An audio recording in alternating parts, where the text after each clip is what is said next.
Vrlo kratko, oba zakona, dakle, i zakon o plaćama i naknadama u institucijama i zakon o radu predlažu i predviđaju ovim zakonom ukidanje jubilarne nagrade za izabrane i imenovane zvaničnike. Svima nam je sve jasno ovo. Mnogi se od vas našli u situaciji da dobiju ili budu u prilici da dobiju jubilarnu nagradu, a i da ne znaju da im to pripada, dok ima i oni koji su znali i zvali računovodstvo svako 15 dana da pitaju kad će im biti tih 800 maraka, koliko vrijedi. Dakle, nismo svi isti. Ali smatram da, pored svih privilegija koje uživamo i svih prihoda koje imamo, da je ovo potpuno jedna suvišna privilegija koja pripada u svakom slučaju uposlenicima.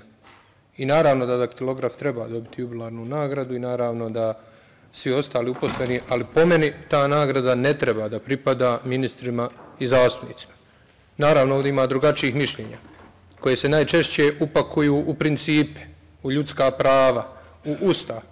Ali ja bih prihvatio nekako da je ovo odbijeno na način, kao što je recimo gospodin Čović obrazložio prethodni, da rješenjem je u redu, ali u sveobuhvatnim izmjenama ćemo vjerovatno tako nešto podržati. Pa je to prihvatljivo i drži vodu.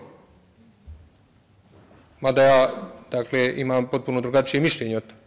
Ali, da ovaj dom kaže da je ukidanje jubilarne nagrade poslaniku i ministru antiustavno, jer je to nalaz komisije, da je ovo suprotno Ustavu, to, dozvolite, ne mogu da prihvatim i ja vas radi digniteta doma molim da odbijete ovo mišljenje. A šta će biti sa zakonom, meni je sasvim svejedno, vidim da je većina opredijeljena da uzme koliko uzeti može.